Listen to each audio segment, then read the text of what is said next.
utter brutality of how she was killed was among the worst I've ever seen as a crime reporter. A brutal killing. She tried to escape out of her bedroom window. What happened to her in her house, that shouldn't happen to anybody. A dark mystery with multiple suspects. I think everyone assumed almost from the start that the killer knew the victim somehow. He kind of had an infatuation with Kim Dorsey. Based on all this information, his story's coming apart. The truth will be revealed. I just couldn't imagine the terror that she was experiencing. Her last words were, "Stop, you're killing me." Every day in North America, dozens of people are murdered. The key to solving the toughest of these homicides lies in the final 24 hours of the victim's life. To crack the case, detectives must reconstruct that critical timeline. The minutes and hours containing evidence that can help unlock the mystery and catch the killer.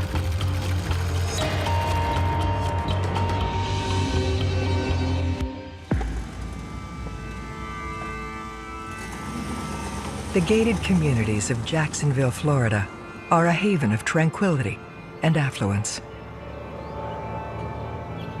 The area is absolutely gorgeous. You have, $500,000 homes. It has a small town feel. A lot of people know one another. It's a very nice neighborhood, viewed as very safe. There's not a lot of crime there. But on a quiet Sunday morning, all that is shattered.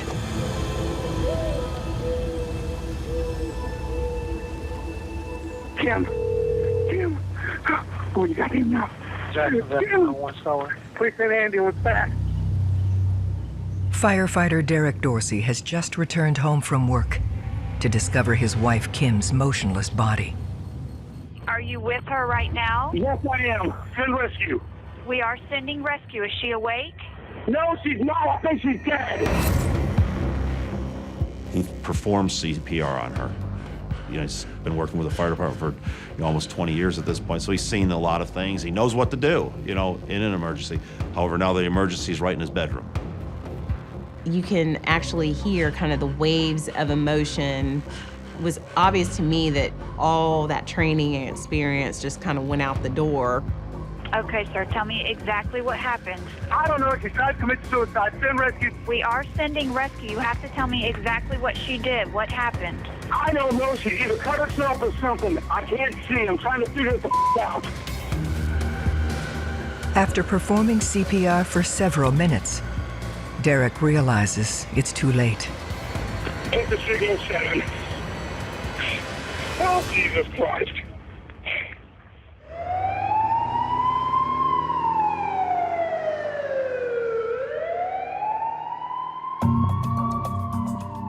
Lead investigator Larry Kuskowski and his team, along with Assistant State's Attorney London Kite, arrive at the scene.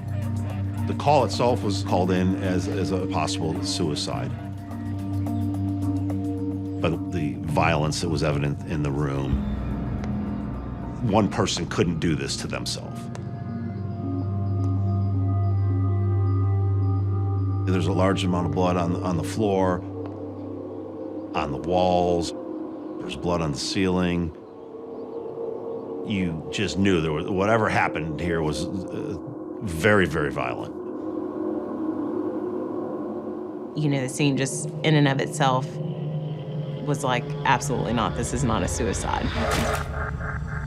When the husband found his wife, he put the comforter over her body.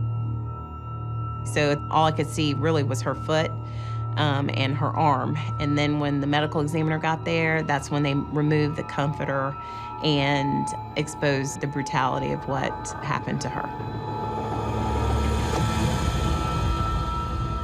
It's a tragic end to 38-year-old Kim Dorsey's life. Kim Dorsey owned a business in the area, very well respected. She seemed like a wonderful person, and it seemed like she had an ideal marriage. People seem to have nothing but good things to say about her. Well, why would anybody ever do something like this? Investigators turned to her husband, Derek, to reconstruct the last 24 hours of Kim's life. Derek told us he had gone to work the previous morning. The fire department works 24-hour shifts. When he comes home Sunday morning, shortly after 8 o'clock, he walks in the bedroom expecting to find his wife, in bed. They had blackout curtains, so it was very dark in there. He finds her on the floor at the foot of the bed. He goes, calls 911. But by that point, Kim is already dead. And the team believes she had been for nearly 24 hours. Not far from Kim's body are the first clues to what happened. There were plastic wire ties around Kim's ankles and in her wrists. Somebody tried to bind her up. I just figured there's probably a sexual assault here, based on what I saw. There was a broken pool cue on the floor. A gun was on the floor. There was a knife on the floor, all in the vicinity of her body. And there's bullet strikes in the wall and in the door frame in the bedroom. So somebody was in the bedroom shooting out. Did we know who shot? No, not yet. So there are a lot of things that needed to be explained. Investigators fan out to examine the rest of the Dorseys' home. Someone had gone through ransacking the kitchen, opened drawers, throwing stuff out of the drawers. Definitely someone looking for something. In the kitchen sink, there's 3 or 4 remotes in there and a keyboard that's part of this surround sound system, which was very odd. There was no damage to the front door that indicated that the door was forced open in any way. But I did notice something that was out of place. There was a ceramic dog statue by the front door, and it was tipped over. You have to take notice of things. During the course of the investigation, you are going over, inch by inch and foot by foot, just to make sure that you're covering everything. They quickly come to their first conclusion. The idea that some stranger would break into the house, tie someone up with zip ties, stab them, and beat them with a pool cue, that's just not the way it goes.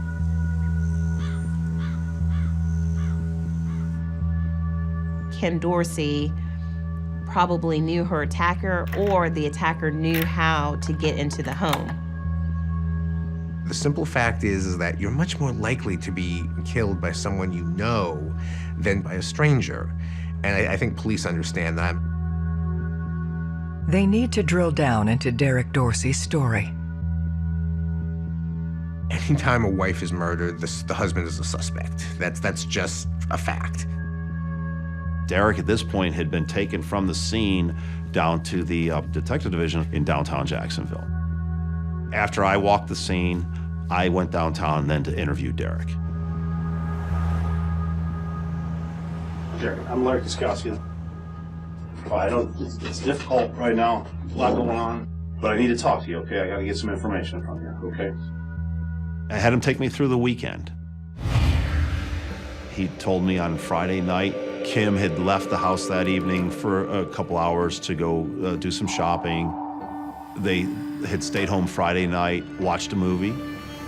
Derek was up early Saturday morning, and he left for work at about his usual time, right around 7, a little after 7 o'clock Saturday morning. Derek finished his shift on Sunday morning at 8 o'clock.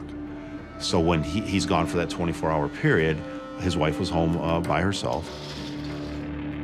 He had tried to call her on Saturday several times via cell phone. Derek worked at a fire station that was about as far north as you could go in the county. Cell phone coverage out there wasn't always the greatest, and the call wouldn't go through. He said that it was not unusual for him not to have those calls answered. So far, Everything Derek is telling them adds up, with one exception. Here's a guy that's, trained professional, and we walk in and recognize the scene. This is no suicide. How did he not see that? Is Derek involved? The one thing that I remember about Derek Dorsey is that he was so transparent. I've never seen someone as transparent as him. He opened up to me. He took a deep breath and sighed, and he said, well, there's a lot, going on with both of us. He told me that him and Kim basically had just a different kind of a relationship. It was somewhat of a swinging lifestyle. So it went from not really knowing to, okay, now we have maybe some other factors going on here. I wasn't expecting that. But Derek then added on at that, he said, that Kim had stopped doing it because her mother had died 3 or 4 years earlier. Part of her way of coping with her mother's death.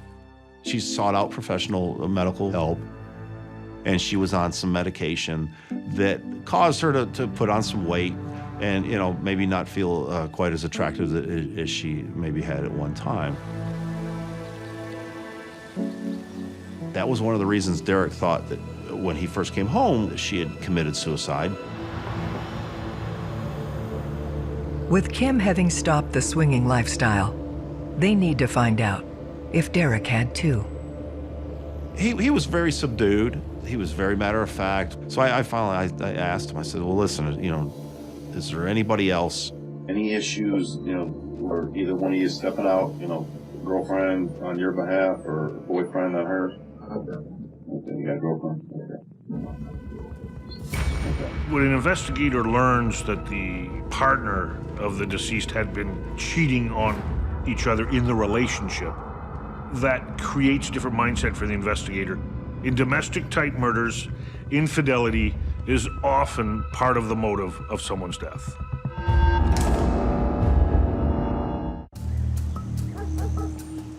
The admission of infidelity has made Derek Dorsey the first suspect in his wife's murder. As an investigator, okay, step back, be careful, make sure you're really asking a lot of good questions of Derek, because this might be your one chance to do it, or he's speaking freely. Get as much information as you can to find out what's going on here. Okay, you got a girlfriend? Okay, and who's that? Well, we're gonna find out.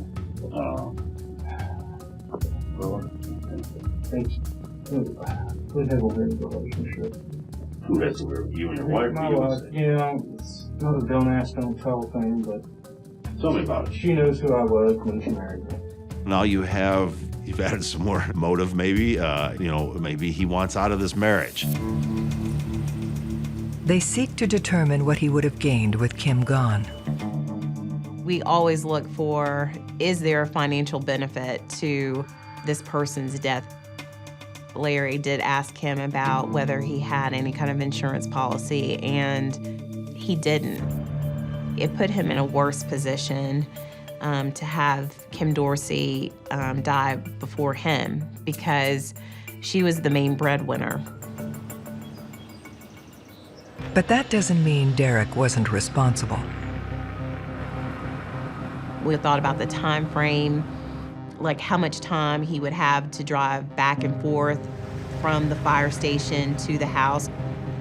The distance between the two locations is 15 miles and would take almost an hour round trip.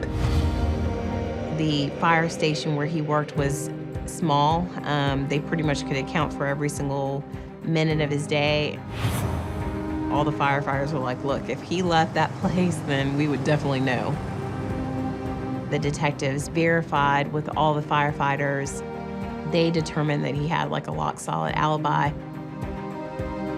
Even though Derek Dorsey initially was a suspect, we just couldn't find any kind of crack in his account.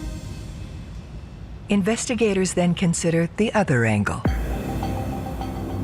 So, you have this girlfriend that he's talked about. Maybe whoever his girlfriend, lover, whatever you want to call that person, wants the current wife out of the picture. Obviously, now we want to talk to her. In the event that it's a love triangle, that someone may feel, for example, that they've been wronged by somebody, that they were promised something. I'll leave my wife, I'll leave my husband for you. Someone being jilted can be a very strong factor for murder. We were also looking into the girlfriends to see if she had any additional information that Derek Dorsey didn't tell us, and also to see if he had ever admitted anything to her. Detective Kuskowski must determine if Derek's girlfriend shows up anywhere in the last 24 hours of the victim's life. She was very forthcoming. She spilled her guts about the lifestyle, what everybody was into, and all that. I was able to determine that she was west of the city of Jacksonville, where she resides, and I was able to rule her out. Hoping to uncover clues about Kim's attacker, investigators return to the crime scene. Specialists such as blood spatter analysts may be called in certain circumstances where it's not obvious to the investigators what has happened and who is involved, and they need more information, more data to help them discern what exactly took place. It's important to try to figure out the puzzle of what was the sequence of events. Where did the struggle initiate and where did it end? Because it tells you the story of what happened. It tells you the timeline of what happened.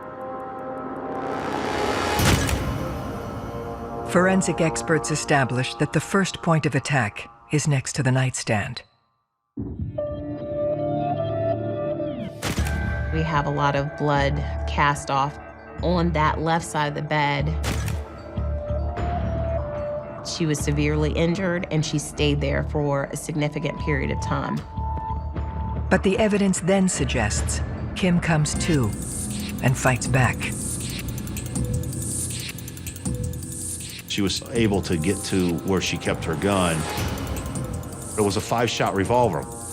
They wanted to know whether I thought it would be probative or helpful to have them string it, which means to show the actual bullet trajectory, and I told them absolutely yes.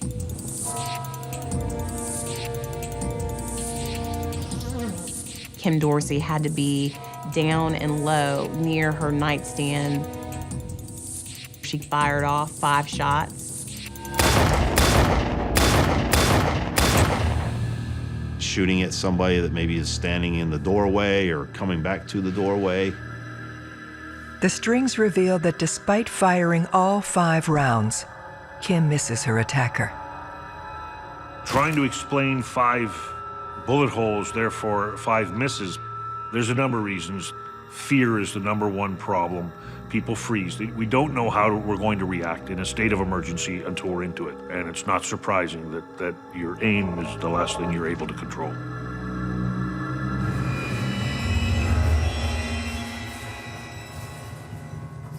And then that's when he goes back into the room to finish her off. He continued to beat her with a pool cue to the point in which it broke. We actually had the pool cue given to an engineer, and it took a tremendous amount of force to break a pool cue like that, and that was broken on Kim's body. To finish things off, he made sure that he stabbed her in the neck. The detailed analysis provides all new insights into the crime and the potential perpetrator. The most telling weapon would have been that pool cue, which all of them were kept upstairs, and that's not a natural weapon for someone to say, yeah, I want to go kill this person, so I'm gonna grab a pool cue. We were able to figure out that the wire ties that were found on Kim's wrists and ankle, it looked like they came from the office upstairs. And the knife was from a set that were inside the kitchen. These were all things that suggest that whoever committed this crime was familiar with the house. A brutal killer who knew Kim well enough to gain entry into her home and where to find weapons. For investigators, it suggests someone close to the family. Kim's autopsy had already been performed. We knew she had been sexually assaulted. We had a foreign male DNA profile, so we knew that we were looking for a man. Based on what Derek Dorsey had said with other people in the house with the swinging lifestyle, who knows who's been here? Is this somebody that had been there before, that came back knowing Derek wasn't home and wanted to maybe see Kim again? Who knows? We were looking at all those different individuals to make sure that we either rule them in or rule them out. Detective Koskowski looks to Derek to provide potential names. Derek is a general contractor on the side. Some of the guys that Derek used in his contracting business actually lived in the Dorsey house at one time. Derek Dorsey was basically going through an entire timeline of kind of who was in and out of the house. I have one guy that used to work with me, Adrien. Lance Kirkpatrick. Lance Kirkpatrick had a drug problem. He had been friends with the Dorseys. He was just one of those people who you invite into your house for a weekend, and then 3 months later you'd be trying to get him out. And so he eventually got thrown out of their house. But according to Derek, that weekend, Lance is on a shrimp boat out in the Atlantic. The second individual that Derek had talked about was a guy by the name of Joshua Veal. Derek had befriended Josh and gave him some work and trying to help him out. He's a young kid. Derek and Kim allowed Joshua to reside in their home, but they had a falling out, and eventually Joshua moved out. But Derek says he was still hiring Josh for odd jobs and had been due to see him the morning he discovered Kim's body. Sunday morning when he got off, Derek was going to pick up Joshua Veal. They had agreed to meet at a convenience store up on the north side of Jacksonville, basically to do some work for him.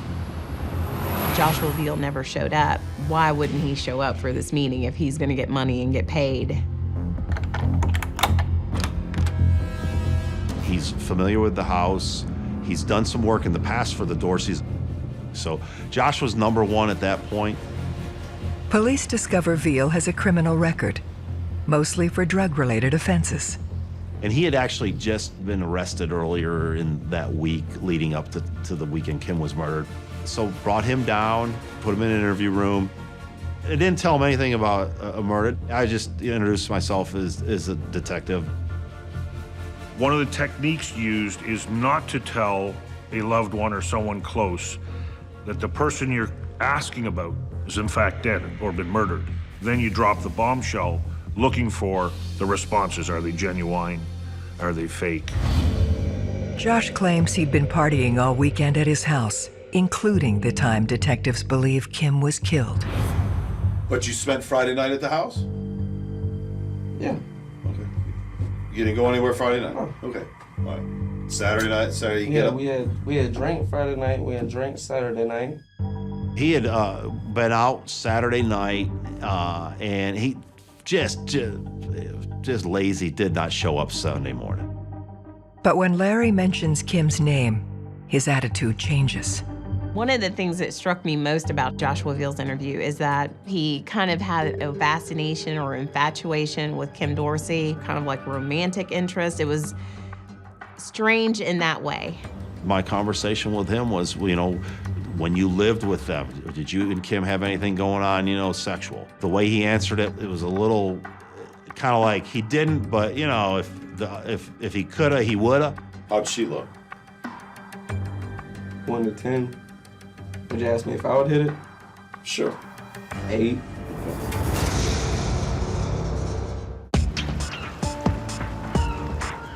Joshua Veal's infatuation with Kim Dorsey has put him front and center in her murder investigation. Have you ever had sex with her? Be honest with me. No, I wish. You wish? So I started asking him, if he had talked to Kim recently, and he had. And then I finally said, well, did you hear what happened to her? He's like, no, what are you talking about? She's dead.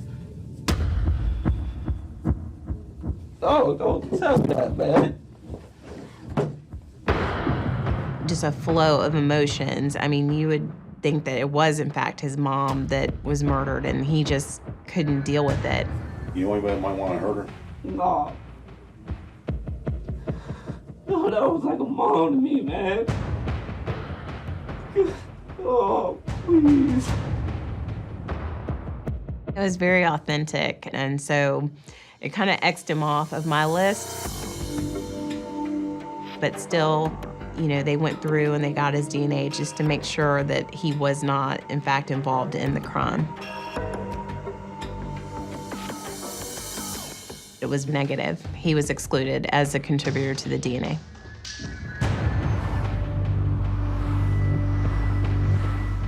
Derek provides police with additional names of people familiar with his home. Everybody we talked to, they all gave us the sample, and everyone kept coming back negative, negative, negative. So Detective Kuskowski takes a new approach. I want to do a walkthrough of the house with Derek and let him point out anything that maybe we missed, ask some questions about some things that we found before we turn the house back over to him. Because once we're done, we're done.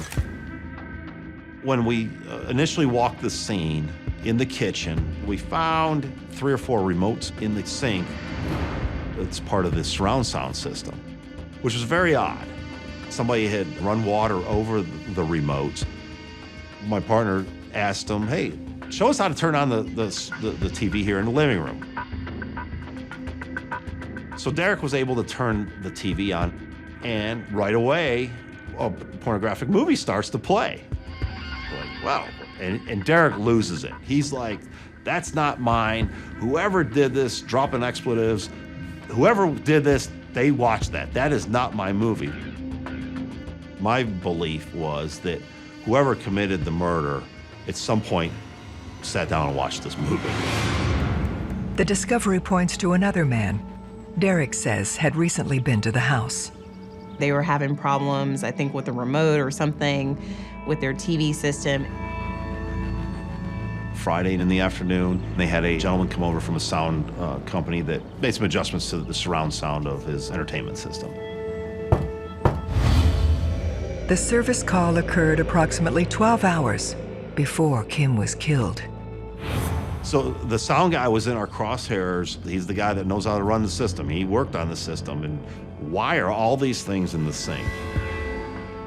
He's thinking in his mind, he puts it in the sink and runs water over it. Does it wash away any DNA or anything like that? We didn't know if something happened between him and Kim where he maybe became infatuated with her or came back to the house. Detectives quickly track him down. So we met with the sound guy.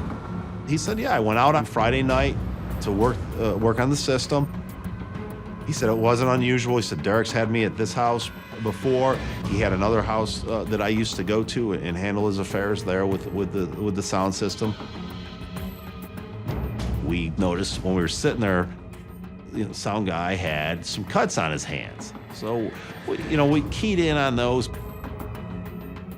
Were they the results of scratches that, were inflicted in a struggle with another person?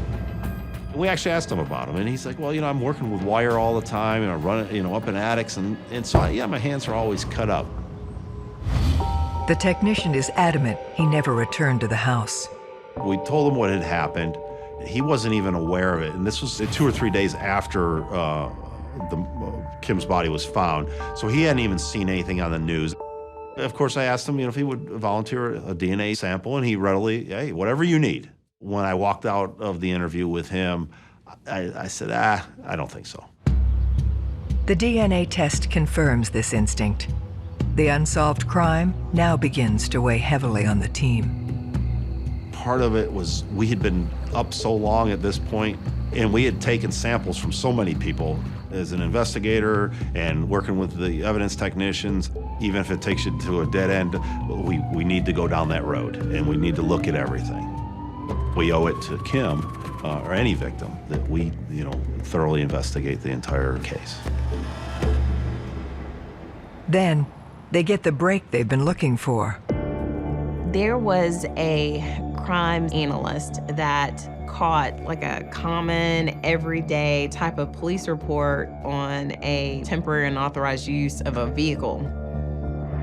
It's kind of a fancy way of saying the car was stolen, but you let the person take it. The theft took place just 17 hours before the murder.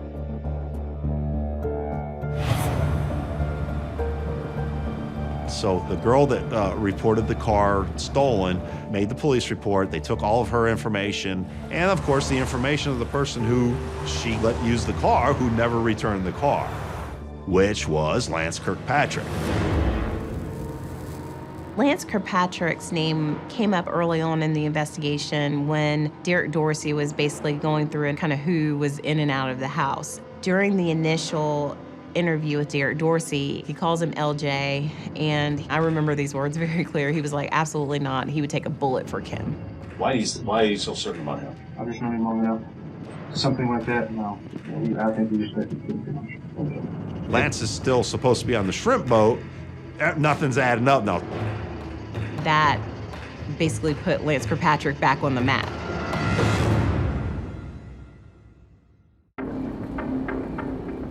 A stolen car report forces a familiar name back into focus: Lance Kirkpatrick. I talked to the girl who reported the vehicle stolen. She laid out basically the activities of her on that Friday night. They were at his apartment on the south side with Lance and some other folks that were there. And Lance had agreed to go out to buy some drugs. And she lets him take the truck. We're talking early Saturday morning now. And so that's when Lance Kirkpatrick leaves, never to return with that vehicle. Detectives must determine if the car ever came close to the Dorsey home. When the police respond to the scene, part of patrol's responsibility was a neighborhood canvass. So in the initial canvass, one of the patrol officers had talked to a neighbor of the Dorseys that said he had seen a blue small SUV out there that day. This fits the description of the car Kirkpatrick stole. Fast forward a few days, we got the information about this truck. One of the other mental notes was that there was a surveillance camera at the gate to the community. So, hey, let's go back and look at the video again. Or if it's working, we should have a video of the truck, which we did. The footage places the SUV directly on the timeline at 6:30 a.m., the morning of the murder. As soon as the police saw that surveillance video, Lance Kirkpatrick became the #1 suspect. To locate him, they turned to the woman whose car he stole. And I said, well, listen, I'm really looking for Lance. Well, she goes, well, I don't know where he is, but I know where a friend of his is named Brian Kiefer. And I said, well, I'd like to talk to Brian. So took him into custody and talked to him about basically his activities and then about Lance Kirkpatrick. Investigators learned that Brian was at the same house party when the SUV disappeared.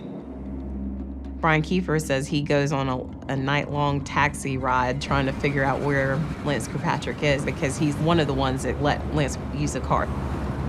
So he was basically guilty by association. He can't find him, only to find him the following day.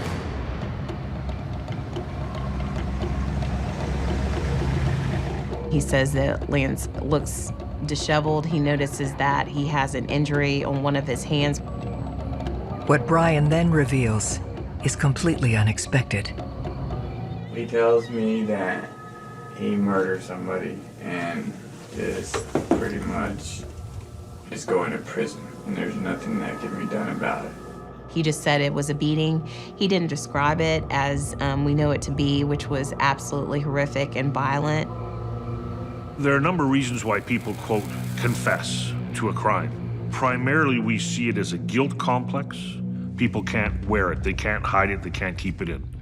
That's the #1 reason why people talk. #2 might be alcohol-fueled or drug-fueled, but then you're only getting a part of a story, as a rule. Usually, if a person's hell-bent to tell a friend of theirs, I did this dastardly deed, they're going to tell them some of the details of the murder itself, but not all of it. I don't know whether he hit her with that pool stick but he kind of emphasized swinging the pool stick. Okay. And then he emphasized being shot at 5 times.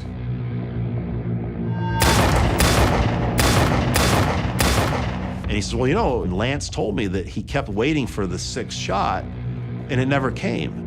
But it was a 5-shot revolver. But when he heard the window open, he thought the lady was going out through the window.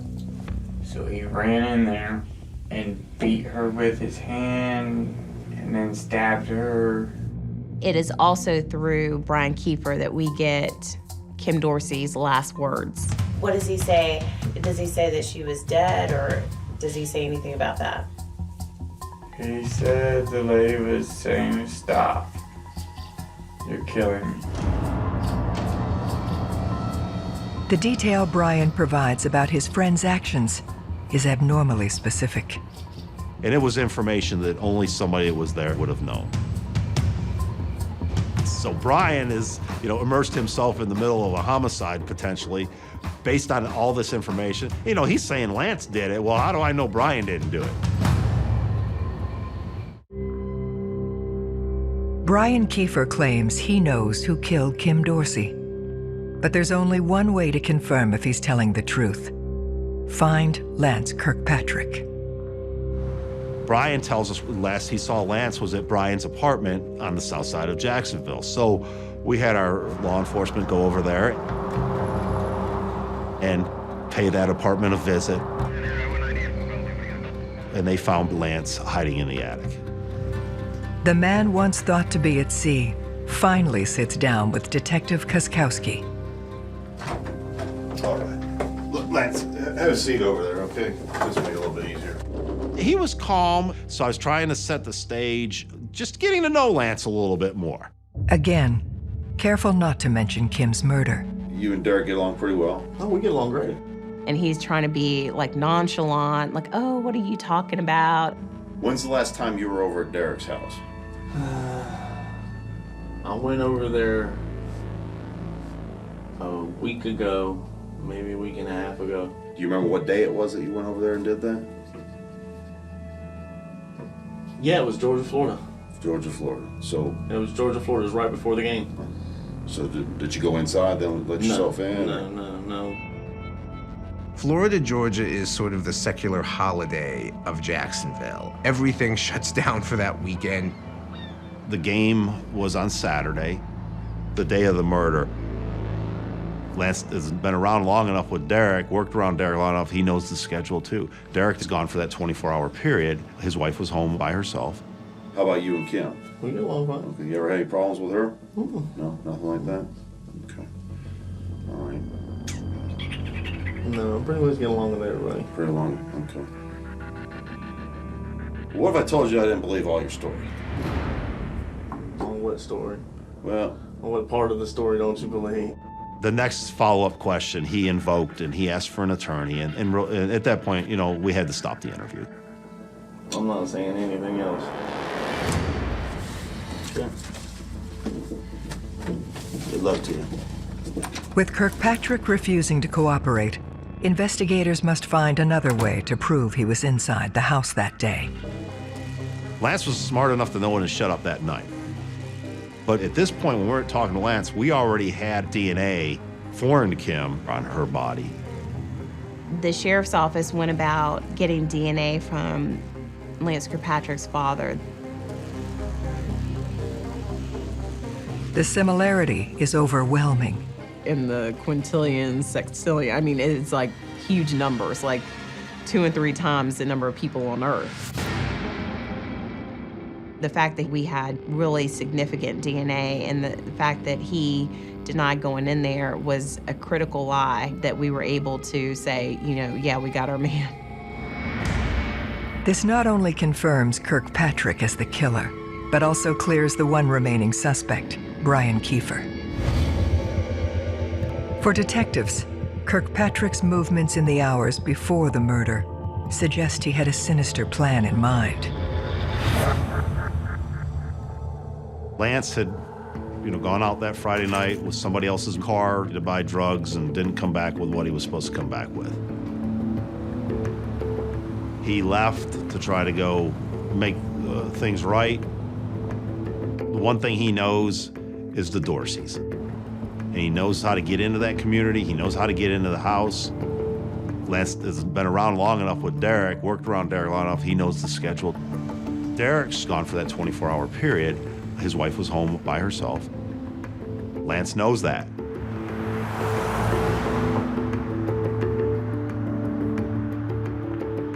I think he sat across the street, waited for Derek to leave to go to work that morning. I think shortly thereafter, he went over to the house, initially looked under that dog for the key,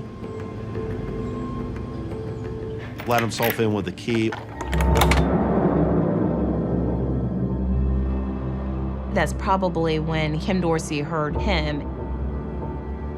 He basically lit into her physically, and it just went downhill from there. The turmoil that she was going through, just a desperate picture of a woman trying to escape. I just couldn't imagine like the terror that she was experiencing. Despite overwhelming evidence, Lance Kirkpatrick pleads not guilty. Lance's version was that he and Kim Dorsey were lovers, and that he had gone to her house to have sex with her, and that after they had sex, Kim Dorsey started getting mad at him because he had helped set her husband up with other women, and that enraged Kim Dorsey, and she picked up a gun and started firing at him in a rage. And that everything that happened afterwards was him basically trying to fight back in self-defense. Self-defense is I punch you and I try to get away from you. I don't beat you with a pool cue till I break the pool cue and half stab you in the neck and tie you up. That's not self-defense. That's a bunch of nonsense. The jury finds him guilty of first-degree murder and rape. He's sentenced to life without parole. He remains eligible for appeal. Life without parole is a long time to sit there. Ultimately, it's about Kim here. What happened to her in her house, that shouldn't happen to anybody. I felt like I did Kim Dorsey justice. It's always a mixed feeling having to put all those facts and evidence out in front of their family, but now they know what happened to her and they knew that she was a fighter. I think that meant a lot to them, that she didn't go quietly. She fought with every cell in her body.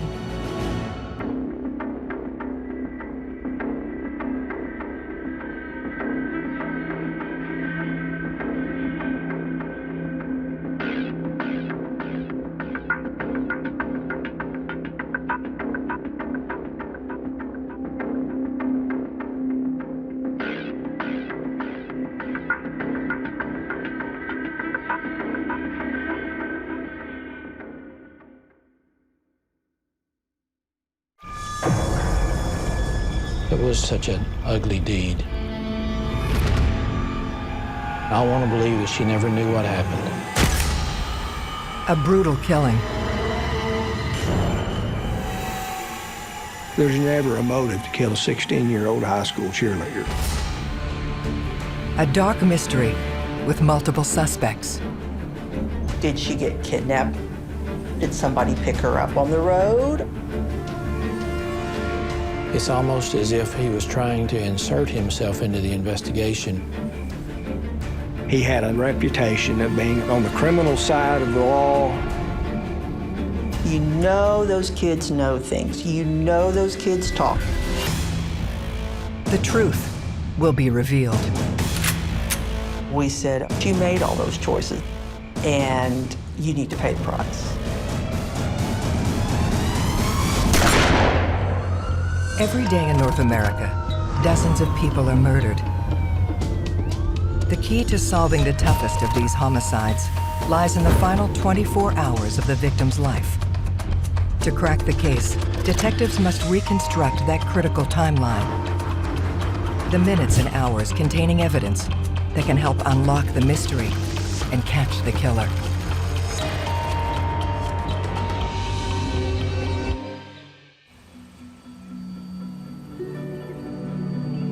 The border between Texas and Oklahoma is one of the least populated in America.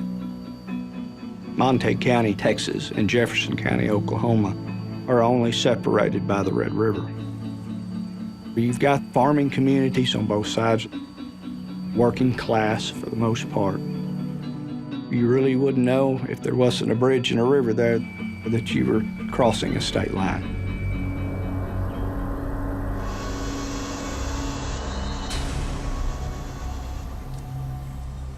There was a rancher and his granddaughter who were crossing the bridge. And the rancher looked out into those murky waters. And he saw something floating.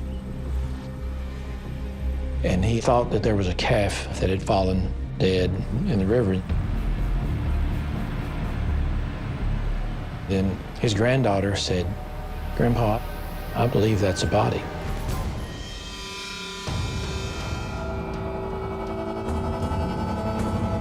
When police arrive, they find the signs of a violent slaying scattered across the landscape.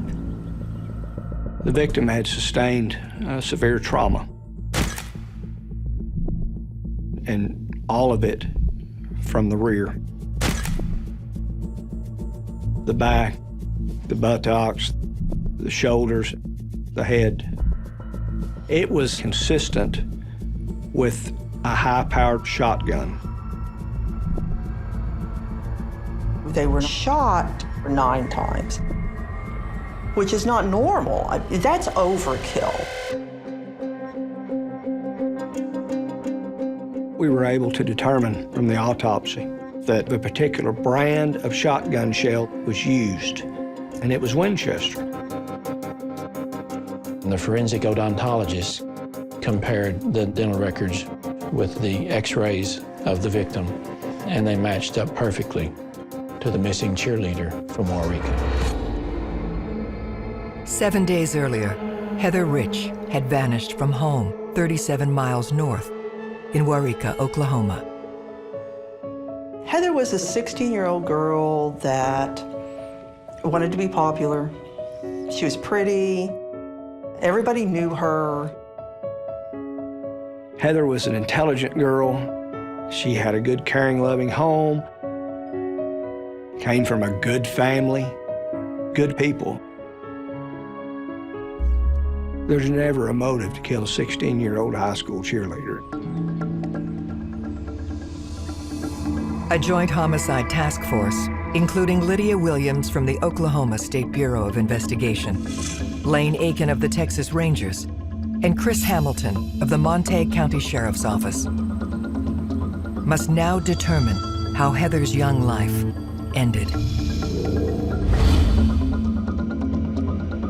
It's imperative to establish a timeline in a disappearance. You have to come to know the victim. You have to come to know the victim's families and their acquaintances.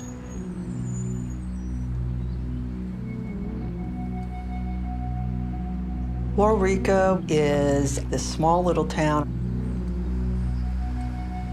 They took a lot of pride in their football team. They took a lot of pride in their kids. Everybody knew everybody else. Everybody knew everybody else's business. It was just a little bitty community that was very close-knit. It was like any other small town. They were not used to experiencing such a horrific murder. Her parents were shattered by the events that had occurred, and they were exceedingly cooperative with the investigation. Heather Rich was last seen at home on the night of October 2nd. It was a Wednesday night. And based on the evidence that we gained from the medical examiner's office, we believe that Heather had been in the water for about a week. This suggests Heather was killed within hours of when she was last seen that previous Wednesday. The night she disappeared, her mom came in and had a $300 phone bill, and she was not a happy camper. The last word she said to her was, "All you do is cost me money." And she's always regretted that. An hour later, she'd already washed her hair. They said it was unusual for her to wash her hair before she went to bed. She normally did that just before she went to school in the mornings. Heather got ready, supposedly ready for bed. Then we believe she snuck out the window.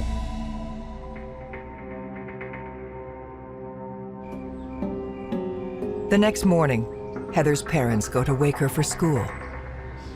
They went into her room. Her bed was made, and Heather was not in the bed.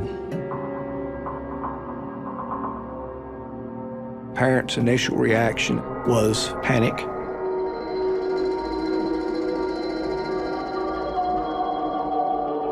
They even said she'd done it before. She'd sneak out, but then she'd come back. But that didn't happen. Another family member then recalls an incident that had taken place the previous evening. She'd taken a phone call, and one of her brothers had, as little brothers will do, I think he was kind of snooping in. He heard his sister say, "Oh, isn't that sweet?" Little brother asked Heather, "Who are you talking to?" And she said she was talking to Carly, another cheerleader. We were able to go back and look at the call logs, and it showed that that call had come from a payphone. And that was about 10 p.m. that night. Most people are harmed by people they know. So our first thought was that whoever made this phone call was likely involved in the murder. They focus their attention on the woman Heather claimed to have been talking to. Carly and Heather were best of friends. They were on the cheerleading squad together. And according to Carly's mother, Carly had been grounded, so she did not have the opportunity on the night of October 2nd to have made a phone call from a payphone. When they ask Carly who she thinks Heather was speaking to, she gives them 2 names. Carly knew that Heather's past boyfriend was Randy Wood. And Carly also knew that Heather's current boyfriend was Josh Bagwell.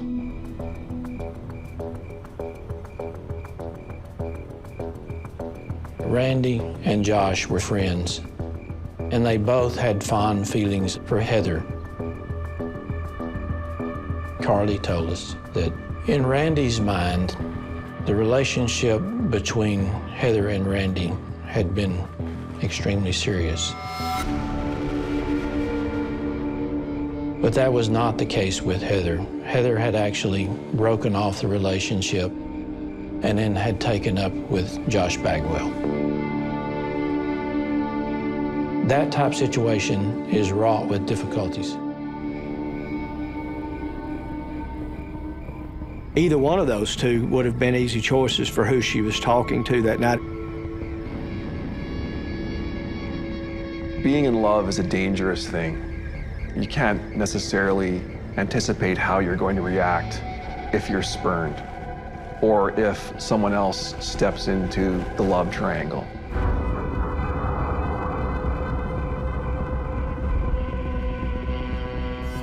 All I knew is she had talked to somebody. She sneaks out the window, and you can't really assume anything after that.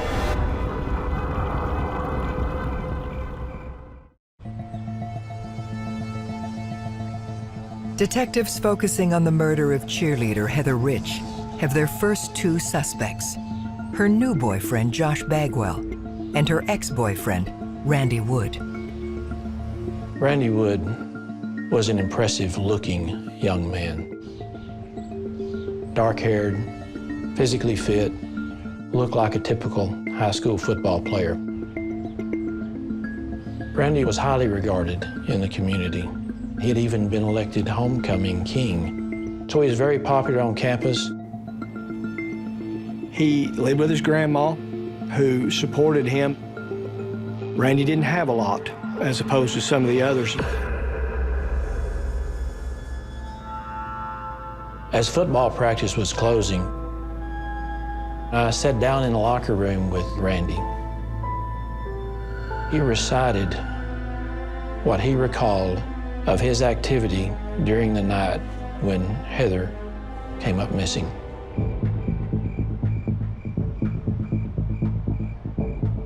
He said he was with Josh Bagwell.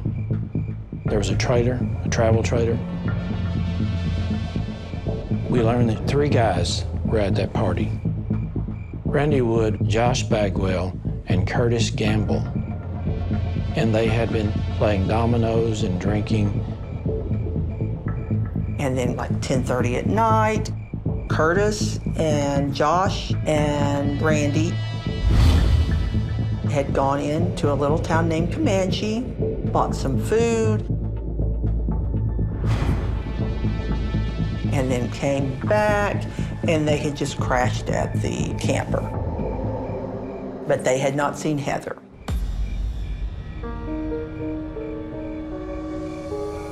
So the next thing we wanted to do was to talk to Josh and Curtis to see what their stories were.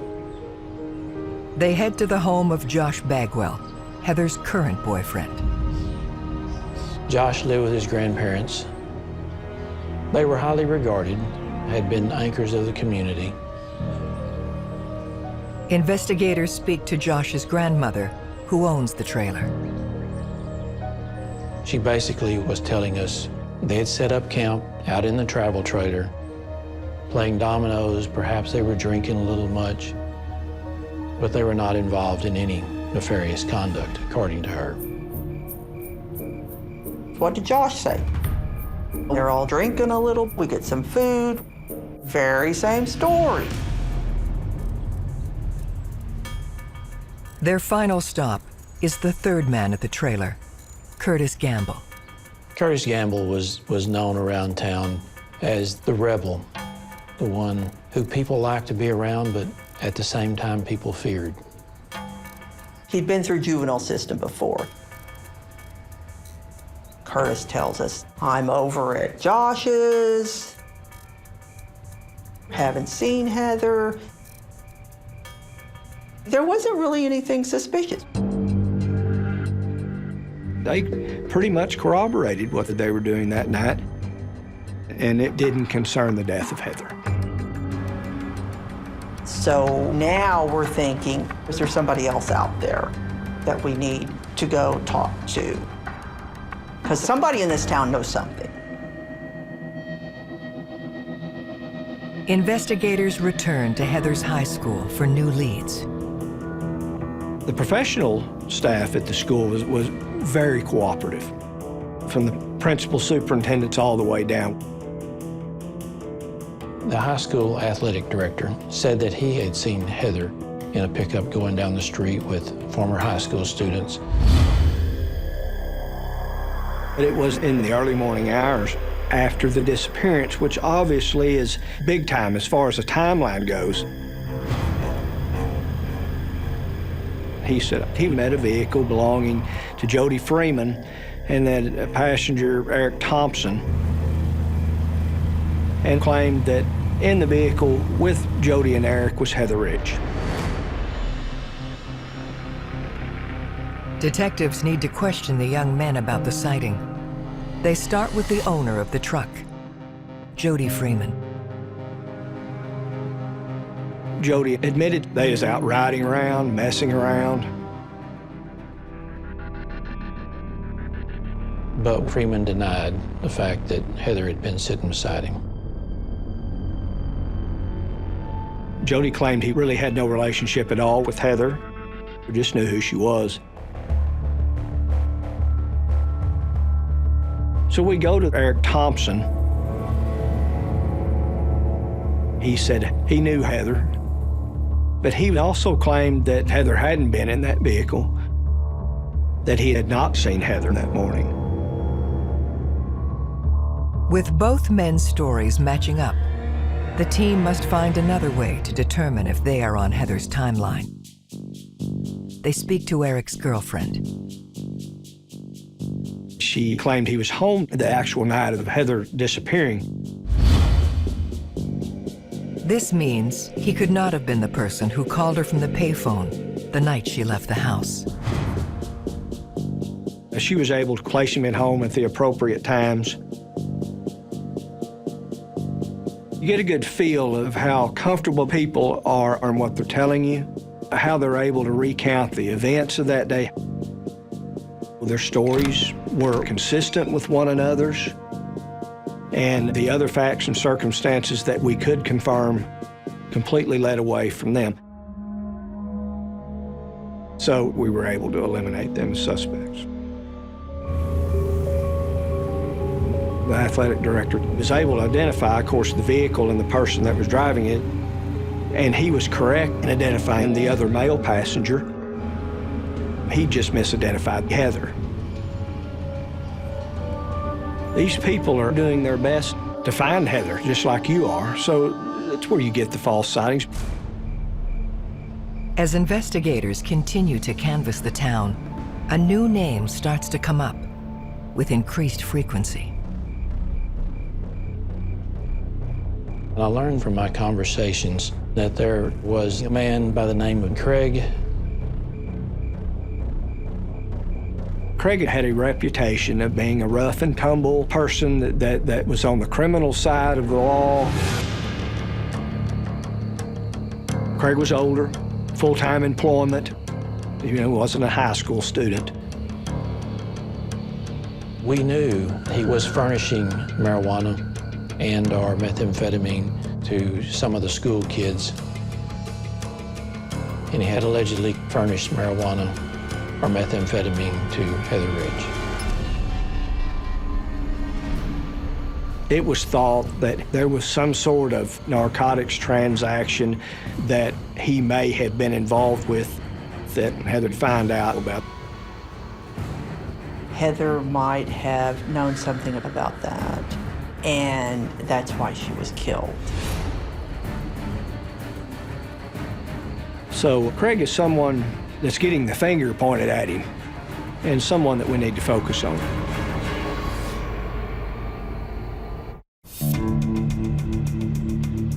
Detectives searching for the killer of Heather Ridge have identified a local drug dealer as a suspect in her murder.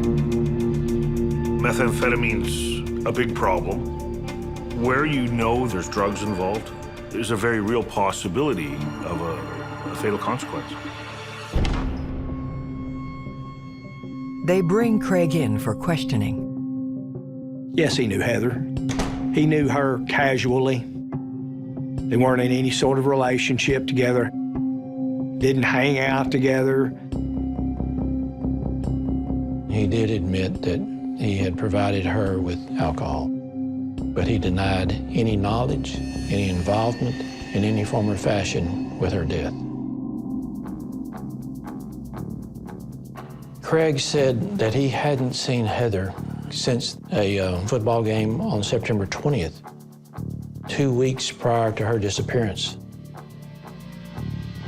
We focused on his timeline, where he was the night that Heather disappeared, what was his work schedule, who could alibi him. He is more than willing to provide his alibi corroboration. Craig claims he was at home with his mother the night Heather disappeared and went straight to work the following day. His accounts of his whereabouts and his activities leading up to the disappearance of Heather was corroborated through witnesses and through his work history. There were some folks who believed Craig could have been involved because of his alleged drug dealing ways. But to me and to the other investigators, This was not a guy who would commit a murder. Pursuing the drug angle further, investigators focus on Heather's peers. The youth, the high school students, was a bit of a closed society. They were hesitant to talk to the police. There was an obvious mistrust of law enforcement. Could be a number of reasons why that was. Number one, there was a little subculture in Warwick, Oklahoma, of narcotics. One of the big reasons in small towns why kids get involved in drugs is absolutely, without question, boredom and lack of opportunity. People will wax nostalgic about small town America, but part of the danger is getting wrapped up in the drugs, the alcohol, and that closed-minded behavior. These kids were going, we don't care who you are, we're not talking to you. It was the most bizarre thing I'd ever seen. You know those kids talk, they're on the phone. Heather was on the phone constantly. You know those kids know something, but they're not talking. Hoping to break the silence, detectives take a different approach. The main reason why we had the tip line was just to get the information to the investigative teams as quickly as possible. It wasn't as if we had hundreds of tips, but we'd have 20 or 30 tips every day. One of the leads quickly catches their attention. A marina employee who was working at a sizable marina on Lake Murray in Oklahoma called us and reported that he had seen Heather on I-35, that they were traveling the same direction, and he saw her in a vehicle as they passed each other. This was on October 2nd, within 12 hours of Heather's disappearance.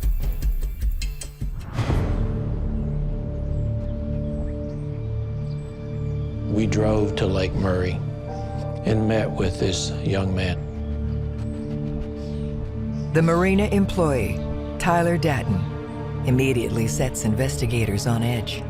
And in our conversation with this man, he became obviously nervous and was providing information which to us as investigators seemed to be a bit deceptive. The way he started reacting to my questioning and how nervous he got, you know, my internal lie detection meter started skyrocketing. It's almost as if he was trying to insert himself into the investigation. When a person is overly helpful, you have to take a step back and ask yourself, why? What are they hiding? Why are they giving me all this? Often that's a defensive mechanism. That's just to throw them off the scent mechanism as well. The local marina employee said he had met Heather when Heather's family had opened up a business through the summer at the marina. There was some sort of acquaintanceship there. What that acquaintanceship is, I believe, was very casual from Heather's side and probably a little more of a fixation from the employee's side. Maybe he had envisioned some sort of relationship with the victim that was just a vision and not a reality, and had acted upon that fantasy.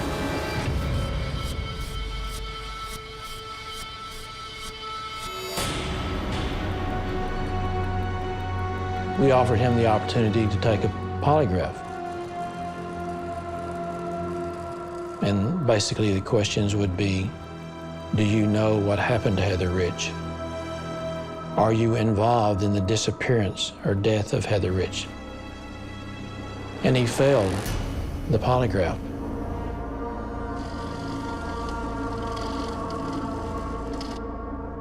So we continued to think that there was some possibility he had knowledge that he didn't want to share it. It didn't add up. And you start questioning as to the motives.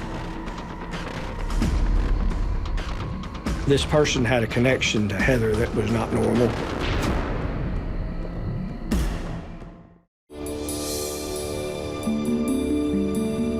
After failing his polygraph, detectives are sure that Marina employee Tyler Datton is lying about his sighting of 16-year-old Heather Rich on the day she disappeared.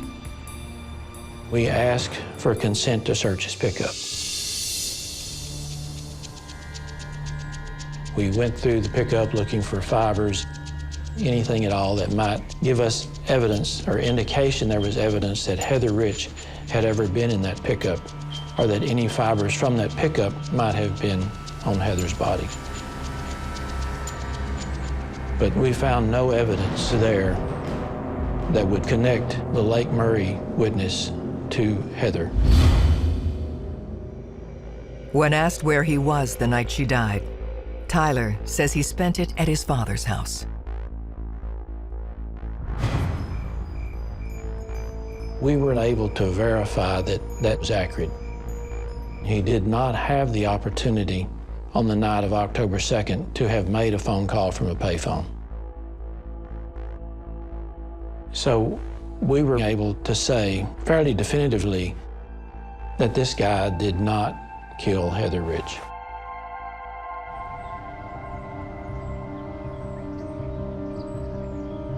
This is one of those things that happens so often in a high-profile investigation, because you have people who want to be involved just so they can experience the excitement.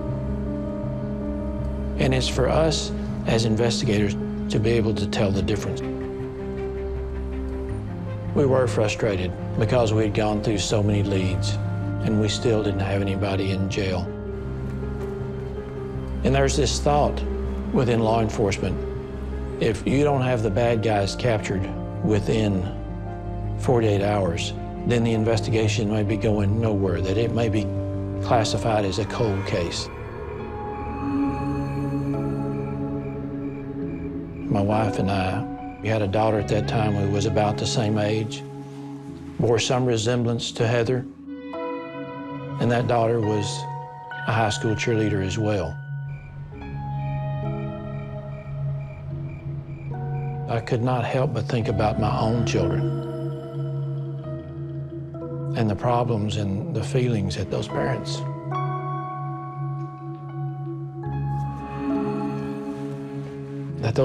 may have had. And so, as investigators, we have got to provide those answers.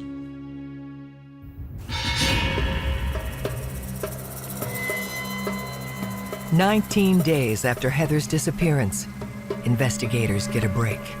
The owner of the local hardware store called and said, just prior to Heather's disappearance, 2 young men had come in, and that those 2 young men had purchased 4 boxes of shotgun shells. They had actually purchased Winchester double-aught buck, the same brand and type of shotgun shell that was used to cause Heather's death. And they provided us with a receipt showing those 20 rounds of shotgun shells were purchased by Josh Bagwell.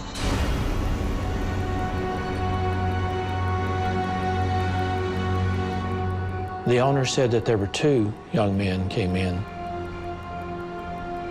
We showed the photo array to the owner.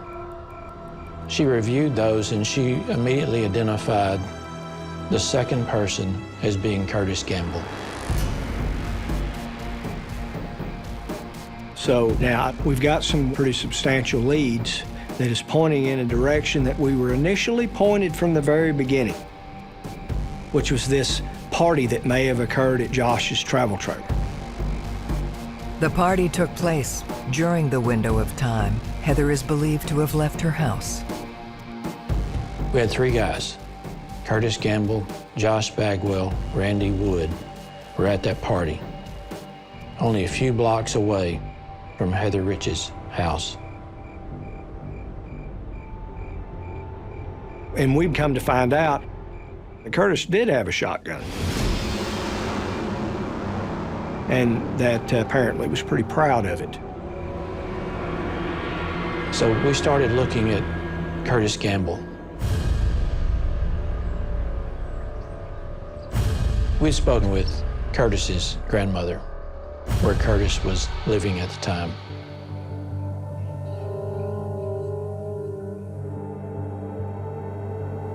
She was concerned about a statement that Curtis had made to her. Curtis told his grandmother that he knew of someone who had been murdered. The grandmother then reveals another damning fact. Heather's body was found off the Belknap Creek Bridge. The grandmother knew that spot. She had been there before. She had taken Curtis there fishing as a child. So we're beginning to connect the dots in that he has a shotgun. He bought the shotgun shells. He knows where the murder scene is. At this point, the investigation is closing in a particular area, and it's closing in very quickly.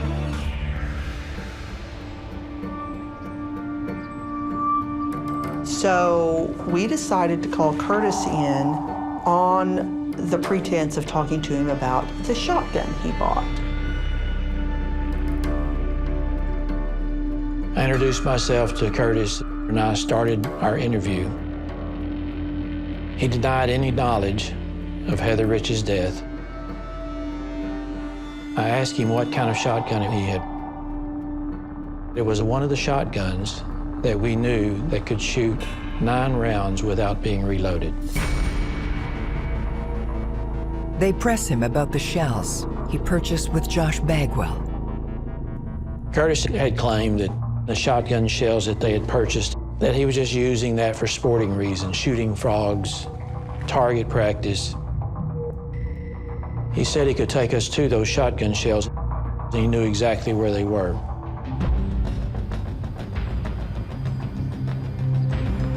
We drive back down to the north side of the Red River at his direction, and he takes us to various locations where he thinks that those shotgun shells might have been ejected after he had used it for target practice.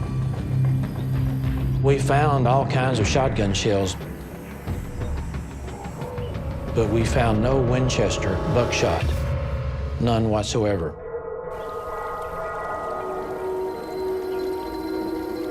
At that point, I believe, he realized that we had so much evidence that he could probably never get out of it. We get back in the car, and I turn to Curtis and ask him, are you aware of what happened to Heather Rich?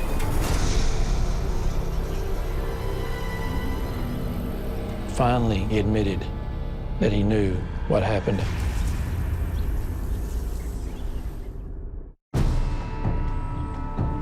Detectives believe they have finally broken through to their lead suspect in the murder of Heather Rich, Curtis Gamble.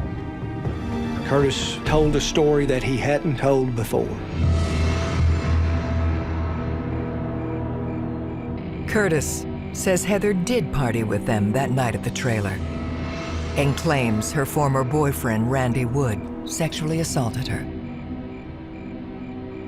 Curtis said that Randy was concerned because he thought that Heather was going to charge him with rape. So according to Curtis, it was Randy's idea to shoot and kill her. But after the statement had been taken from Curtis, we arrested Randy Wood. along with Josh Bagwell. Josh lawyered up. He didn't want to talk. When detectives turn to Randy, he offers up a very different story. Randy said it was Curtis who fired the 9 fatal shots, and that he basically sat in the pickup with his hands over his face, knowing what was about to happen.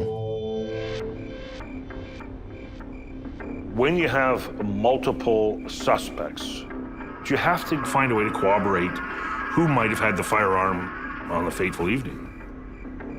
You're looking for evidence that one or the other is in fact the killer.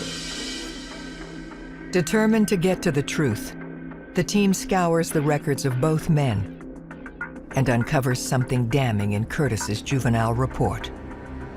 Curtis had said prior to this event that he had fantasized about raping and killing a girl.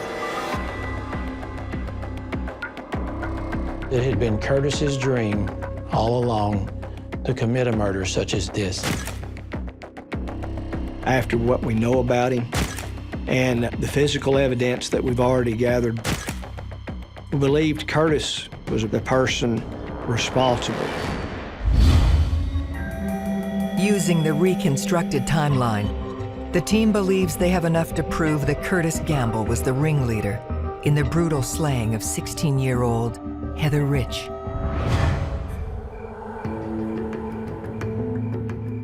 Randy and Curtis and Josh were all over at Josh's camper. They were playing dominoes. They were just having a good time. 2 hours later, the 3 of them get in the pickup, drive to a nearby town to get something to eat or to buy more whiskey.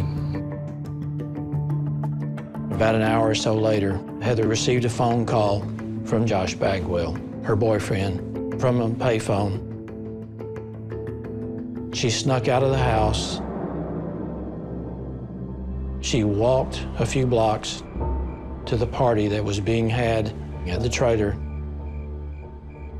Later on, she was alone in that trailer with Josh, while Randy and Curtis drove around up and down Main Street. And then when they came back about 2 hours later, she was intoxicated to the point that she had passed out. And in that intoxicated state, I believe that both Randy and Curtis either did or attempted to have forced sexual relations with her. She remained passed out. They dressed her, put her in the back seat of that pickup.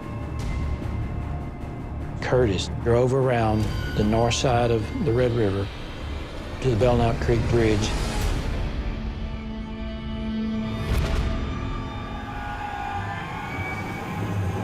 And then he takes his shotgun and loads it up all the way.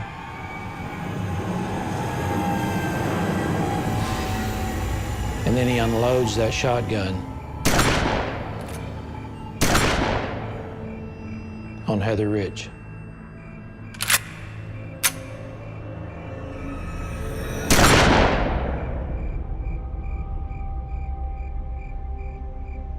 I want to believe that she never knew what happened when she was shot that 9 times and her body dumped into the creek.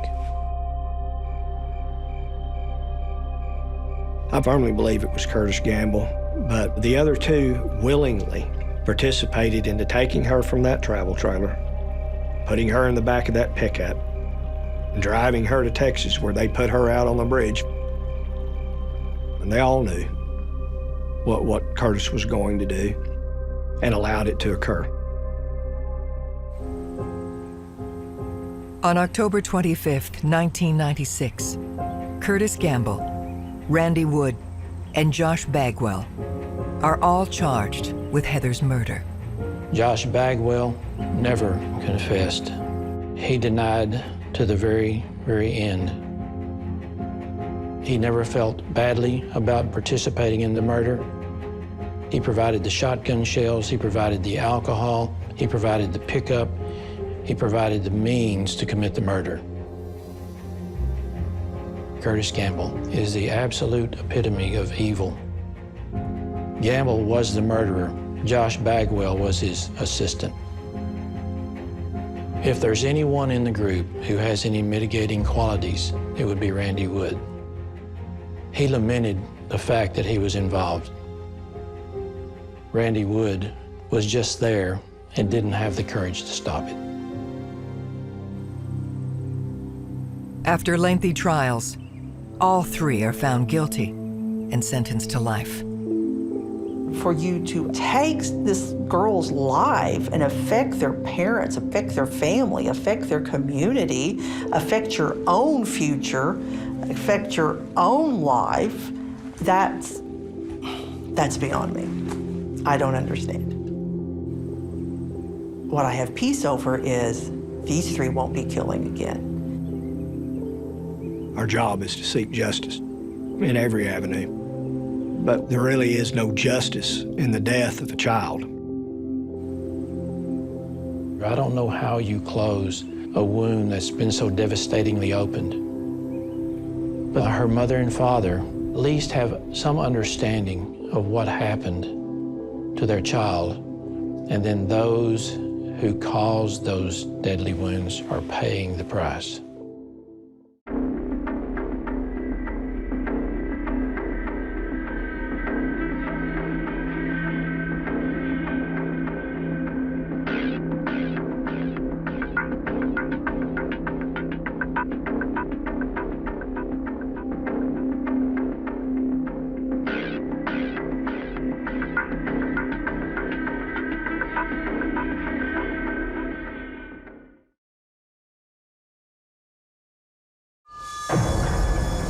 This is just horrific. What they did to this person is just wrong. A brutal killing. It was just kind of like a dream, a bad dream. A dark mystery with multiple suspects. He built a reputation for beating people, hurting people. Make no mistake, there were people there that witnessed this, that felt that it was wrong. We're like, well, can you tell us who did it? He said, talk to the females. She was irate. She didn't want to have nothing to do with us. The truth will be revealed. He tells everybody, if anybody speaks, the same thing will happen to you. Every day in North America, dozens of people are murdered. The key to solving the toughest of these homicides lies in the final 24 hours of the victim's life. To crack the case, detectives must reconstruct that critical timeline. The minutes and hours containing evidence that can help unlock the mystery and catch the killer.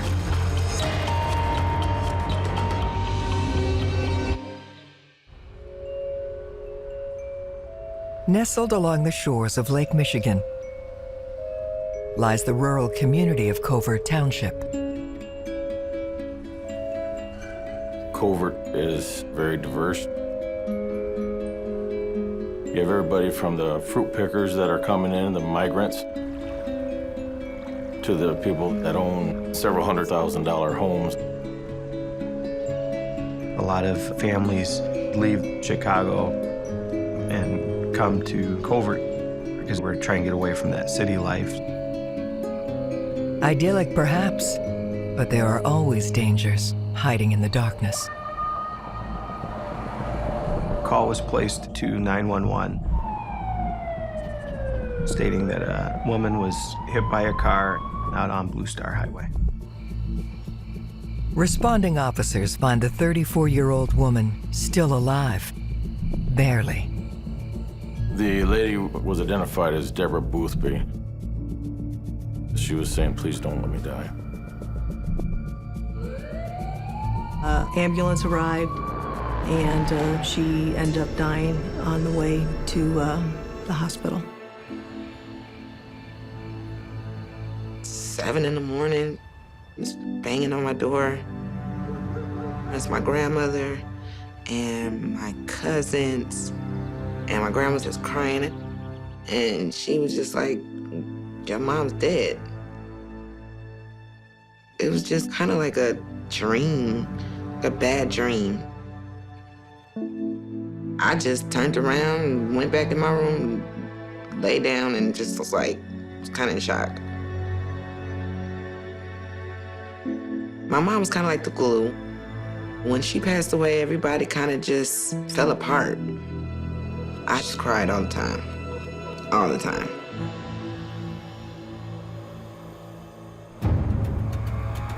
Despite their efforts, police are unable to identify the person who may have run Deborah over. For 9 years, the case goes unsolved, until Michigan State Police detectives Diane Oppenheim and Kyle Gorham, along with Covert Township's detective Jay Allen, take it on. So when you open up a cold case, you have to understand the case from ground zero. You have to take it all the way back to the very beginning. This starts with the original medical examiner's report. Forensic evidence plays a significant role in cold cases. It may cause investigators to look at something subtle that wasn't picked up initially. Sometimes it could change the entire direction of the investigation. There was a lot of bruising, and the body was mangled in such a way that it was consistent with a car running over the body. The autopsy report noted the high blood alcohol content. So the theory was she wandered into the road and got ran over. It's a rural highway. There is a lot of tree cover, especially in the evening hours. It gets very dark where you can't see much of anything. On if it's a true hit and run, it's a vehicular homicide or manslaughter. It is a lesser charge than capital murder. But it became apparent to us that there may have been some foul play that occurred prior to Deborah Boothby being struck on the roadway. We focused on an injury to her face, which was consistent with being involved in a physical fight. She had teeth missing, and there was a large amount of bruising to her head versus directly to the middle torso where she was struck by the motor vehicle. Her face was completely black and blue. She had lacerations on her face where portions were basically just gouged away. All of a sudden, you're starting to see, wait a minute, there's more to this. It's no longer a hit and run. It's now a murder.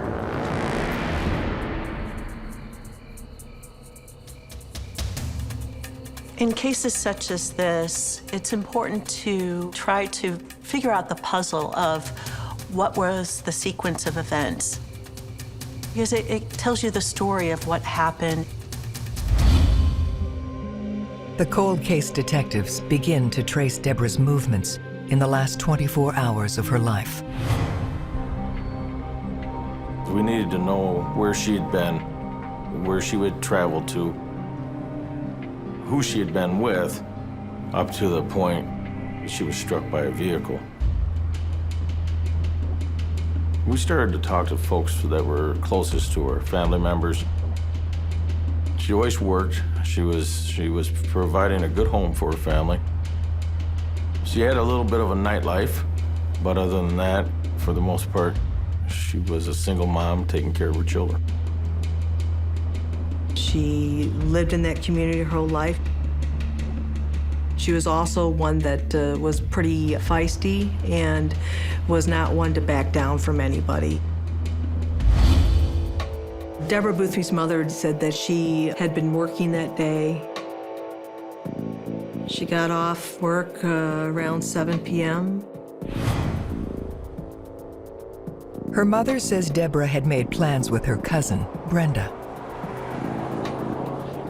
Brenda and Deborah had actually went to a bar in South Haven, which is nearby Culver Township. At one point, they split in the evening. Deborah ended up wanting to go out to the Blue Star Lounge, and Brenda wanted to stay where she was at. She ended up going out to the Blue Star Lounge about 10:45.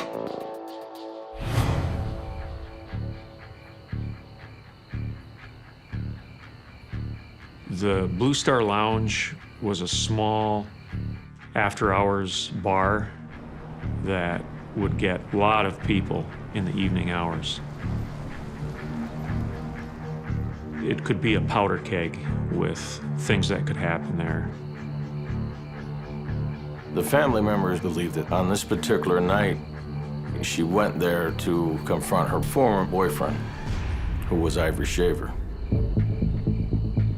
Ivory Shaver and Deborah Boothby had been in a relationship on and off for years.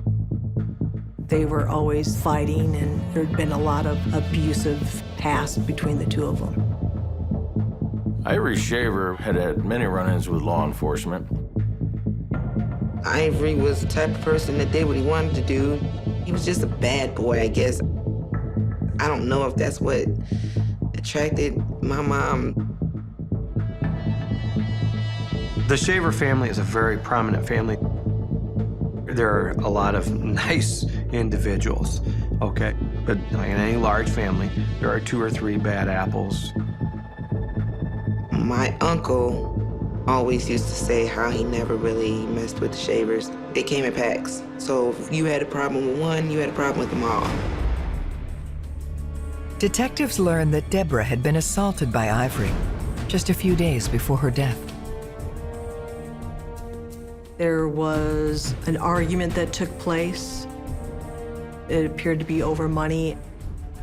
He left, and Deborah was pretty pissed off. As we developed the timeline for this incident and the people of interest that we wanted to speak with, Ivory Shaver was definitely on that timeline. Ivory was a stone cold man, period.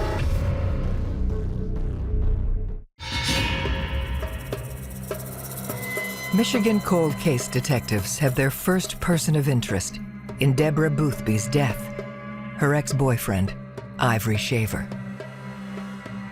He's going to have to account for his movements on that day. And if his explanation doesn't hold water with the police, he's going to be the #1 suspect. We felt he was an individual that was capable of committing this crime. They find Shaver in prison, serving time for a home invasion. When Ivory was initially interviewed, he didn't give up much information at all. When I was asking him questions about his relationship with Deborah, he spoke of her very fondly. Ivory confirms the relationship was over and says he was dating another woman, Chevalier Gill. He admitted to seeing Deborah that night at the Blue Star Lounge at about 11:30. He said that he left with Chevalier Gill long before Deborah ended up in the roadway. He said he had nothing to do with it. And he thought she was walking down the road and an accidental hit. The violent history between Ivory and Deborah raises doubt about his story.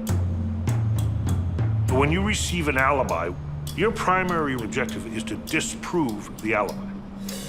Telephone records clearly are very helpful, but so are video, CCTV, witness information, canvas information. It takes time. You may spend weeks on it, but you have to chase that alibi down. They turn to the Blue Star Lounge staff for help. The bar owner was very reserved, didn't provide us with a lot of information. The bar owner had a girlfriend that also worked out there.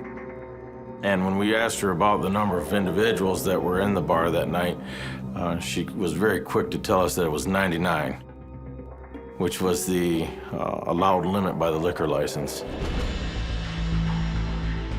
But we worked a lot of long hours, and we were able to obtain quite a list of individuals that we knew 100% that were there at the Blue Star Lounge on that evening.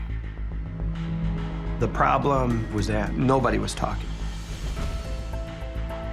There was a lot of rumors about it after it happened. But I know there was people there, like people that I knew and was close to. But people didn't really want to say anything. 99% of the people we talked to said I was in the bathroom. Well, if you knew the bathroom of the Blue Star Lounge, it was one stall, 3 foot by 3 foot, and we had 350 people in the bathroom. We started to see that there was a pattern developing here that didn't make sense. They were up against a number of different factors. One, a lot of the people had criminal records. Two, they were anti-police. When people are vague with the information that they're giving, that's an indicator to us or any investigator that there's more information there. And the people just do not want to be involved or are scared about the information that they do have. They just never wanted to get themselves involved. If they talk their fear that now I have to live in this community, nobody wants to be the snitch. I think that was the most difficult part. They did not want to be talking with us. All too often, we run into cases where there's a wall of silence, there's a lack of information, whether it's cultural, whether it's just fear of the killers or the bad people involved in this. You have to sit back again and look for the Achilles heel. What's the way in to get this information? To break the silence, detectives set up an anonymous tip line. We received a tip on one of our local drug dealers that was known to be very violent. And we kept repeatedly getting tips on this individual. And everybody's saying, talk to him. When a name that significant pops up, you got to be able to say, okay, no, and rule them out completely. The dealer, Eric Hollis, was reported seen at the Blue Star Lounge the night Deborah was killed. So we called him in, and we had him write out a statement what he did that evening. He was at the bar before Deborah even showed up. Police press Hollis about why he was there in a bid to connect him to Deborah. He said the reason he went to the bar was so that he could create himself an alibi for his extramarital activities. He was, at the time, married, but he had a girlfriend, so we had to discreetly verify that with the girlfriend. It turns out he was at the bar, basically got a drink and was out of there. Deborah was dropped off at the bar at some point after that. So when you look at Deborah Boothby's timeline from beginning all the way to the end, at no point do those two even cross. This makes the sheer number of calls implicating Hollis puzzling. In cold cases, it isn't uncommon for an individual to call in to try and deflect the investigation in another direction. But the interview isn't a complete loss. One of the questions we asked was, can you tell us who did it? And it was interesting. He didn't tell us, but he said, you need to talk to those bitches. He was telling us, talk to the females. We now have a direction to go in. There was a number of women out at the Blue Star Lounge that evening. We started off trying to build that relationship with them, but they were very difficult to gain trust. Normally, I'm talking to females in a cold case setting. If they're not directly involved, they're going to be the ones that will open up earlier than a male would. But in this area, domestic violence was somewhat prevalent, so there was a lot of fear. They don't want any repercussions. You've got to develop a rapport with them. It may take 4 times sitting down with that person on different occasions before they even warm up to you enough to get the information that you need. So it's a long process, and you got to have patience. Their perseverance pays off when the interviews unearth a familiar name. There was witnesses that talked about Letitia Holling. She was a friend of Chevalier Gill's. And she was placed at the Blue Star Lounge that evening. She was partying with Chevalier Gill. It was believed that Letitia Holling was one of the last ones to leave. This means Letitia may know who Deborah was with and how she left the bar. So with that, we had to really take some time to dive into her timeline and who she hung out. We looked into some individuals who were in the car with her when she left the bar.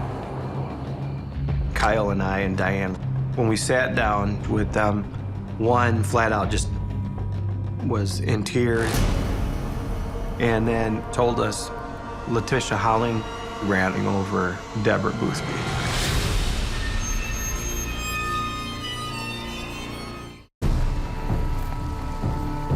After 9 years of silence, detectives believe Letitia Holling may be involved in Deborah Boothby's tragic death. In talking with Letitia Holling, she was forthcoming about knowing Deborah.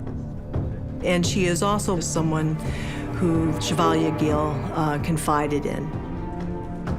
But through the interview with Tisha, Tisha never admitted to hitting Deborah. So Letitia Holling was one that we did offer a polygraph examination to. If they're dealing with someone who, say, is not a career criminal, sometimes the polygraph alone can be enough to intimidate somebody into confessing, because it is a tool. You're hooked up to this thing, your palms are sweaty, your face is dripping wet, and then you're all nervous. And then they realize, am I going to get caught in a lie? We asked Letitia Holling, did you hit Deborah Boothby while leaving the Blue Star Lounge? The results came back that she wasn't being truthful. We knew at that point when she failed, she's withholding something.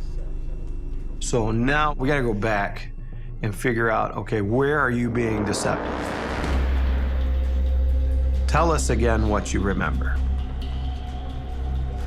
Now we're going at you hard, because we know somehow you're involved.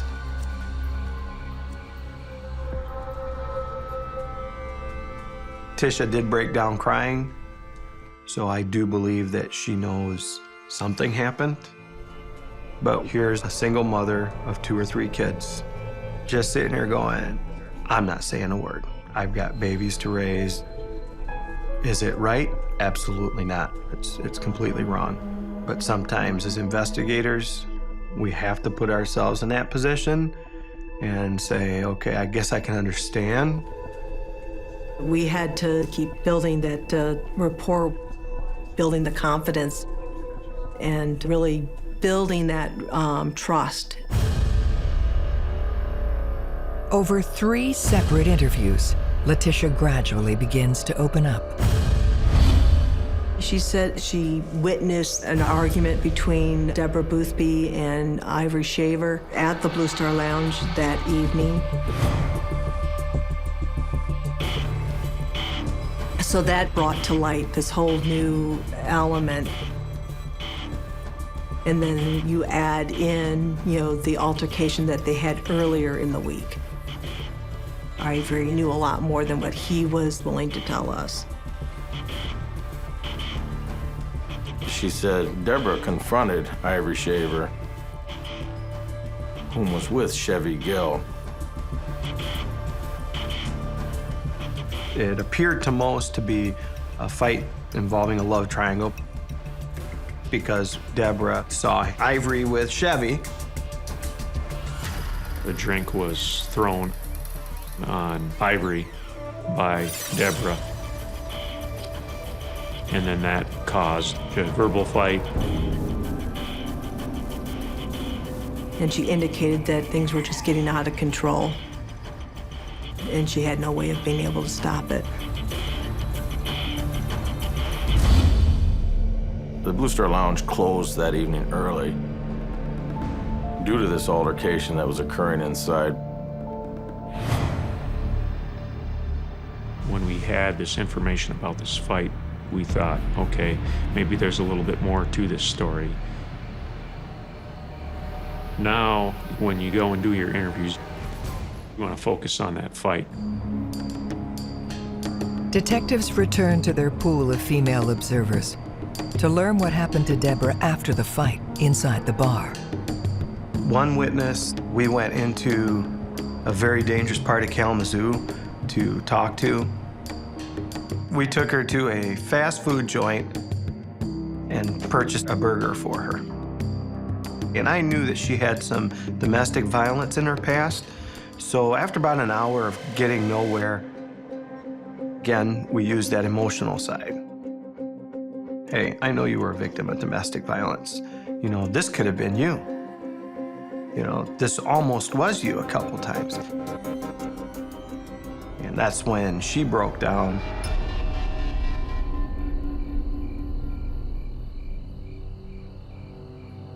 We then learned there's a second fight in the parking lot. She tells detectives she witnessed a mob attack Deborah right outside the bar. She described the beating of Deborah Boothby as dogs fighting over a bone. That's how fierce it was. Everyone was kicking and beating and stomping on her. The witness reluctantly names the ringleaders. Her ex-boyfriend, Ivory Shaver, Ivory's nephew, Scotty Shaver, and a local drug dealer named Ed Foster. Scotty Shaver is just a young kid who was out of control, short temper, in and out of trouble all the time with law enforcement. And that's, from break-ins to drug trafficking, you name it.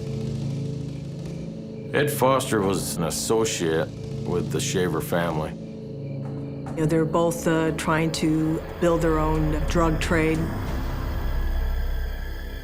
Ivory, Scotty, and Chevy Gill were all punching and kicking Deborah. They would have never did that had I been there. Never. Somehow she ended up being there by herself. So she wouldn't have been there by herself had I been there.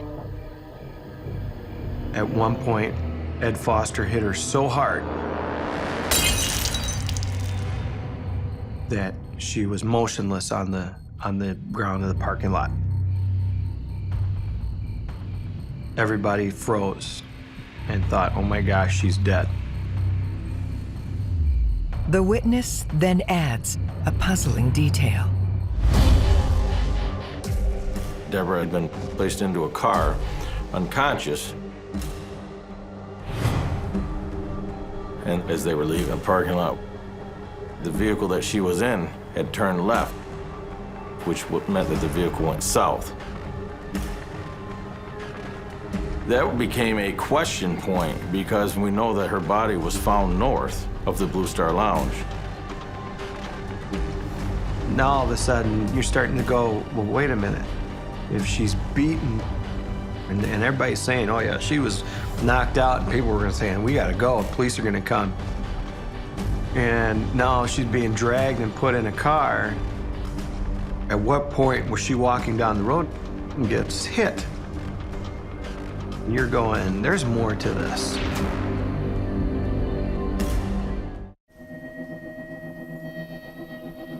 With multiple suspects on their radar, detectives must unravel the mystery of what happened to Deborah Boothby after she was attacked and taken from the Blue Star Lounge. I think a lot of people were scared of Ivory Shaver and Scotty Shaver at that point in time. We knew that people were reaching out in the community from the Shaver family and were threatening witnesses.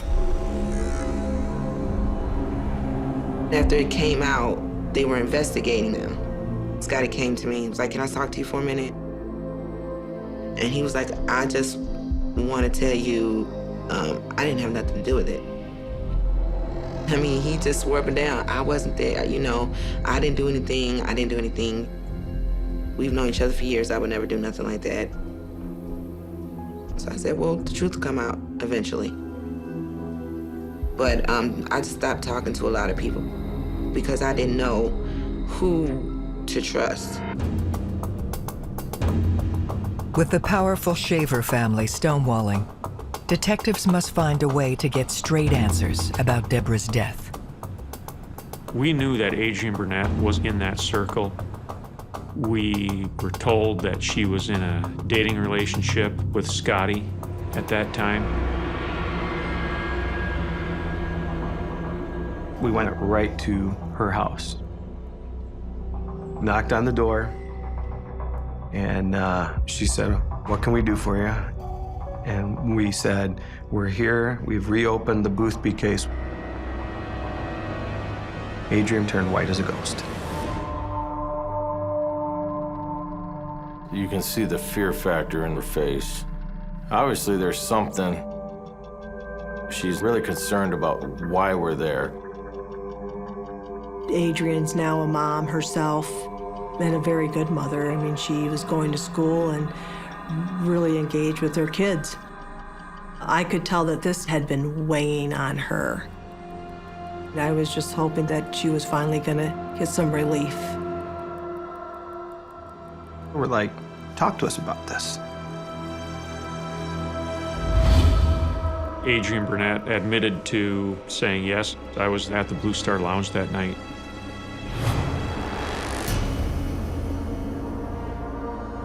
But she also was pretty vague in her recollection. She said she really didn't have much to do with the fight or any part of that, and was really trying to distance herself from the situation. When we're just making contact with somebody for the first time, we try to employ a lot of empathy to let them understand where we're coming from. We're asking them to understand it as if this was their own loved one as well. And to let them know if it was, we would be out here doing the same thing for them.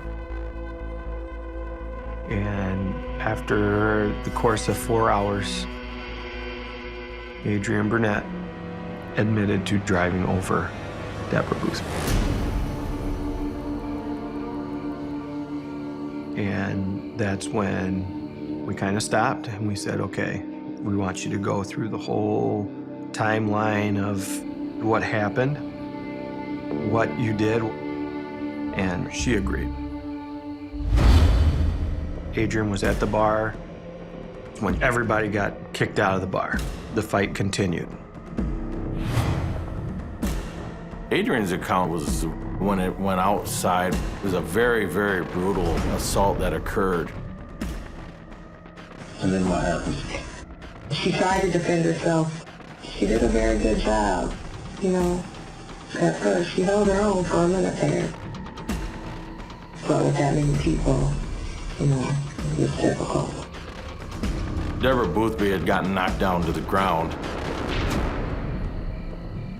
Ed Foster, Ivory Shaver, and Scotty pick her up and drag her to Chevy Gill's car. Ivory and Scotty pushed her in there and made her get in. Was she trying not to get in? Yes. Adrien Bernett got into her own car. Scotty gets in the car with Adrien. Scotty tells her, follow that car.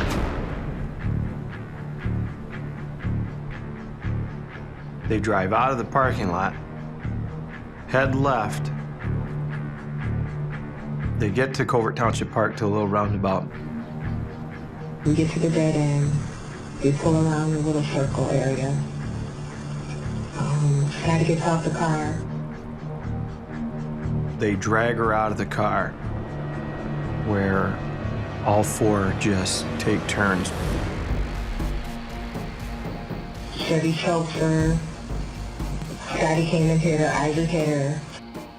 Did she appear to be scared? Yes. She's screaming, yelling. Scotty hit her one last time, that's when she fell down to the ground. After that last punch, she didn't move anymore. They've beaten her so bad, they believe she's dead. Chevy's screaming, what are we going to do with her? We can't leave her here, everybody's seen us put her in the car. Ivory said, okay, well, put her back in the car, and we're going to run over her, make it look like it was an accident. They load her up in Chevy Gill's car. They drive her back to the lounge. In the parking lot are still several individuals. Scotty gets out and tells everybody, if anybody speaks, the same thing will happen to you.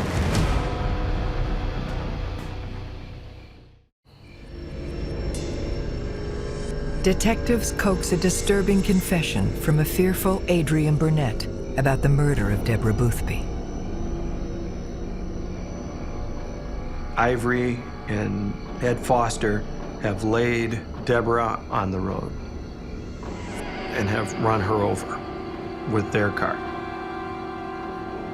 After that happens, Adrien Bernett is now pulling out of the lounge. We get out of the driveway, Scotty says, run that bitch over. And Adrien guns the car and runs her over. Tisha Holling was right behind, probably ran her over, was like, oh my gosh, what did I just hit? Adrien Bernett goes straight home. She is now distraught. Scotty tells her to shut her mouth, and she explains to us she was in fear of her life because if she said anything, if she gave him up, she would be dead. As far as brutality, this was one of the most brutal cases.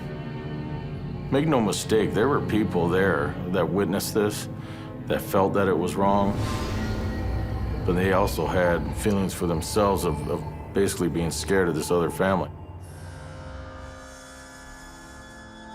Where was anybody to help Deborah Boothby?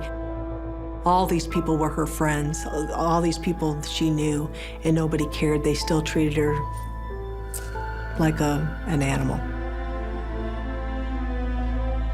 I was angry.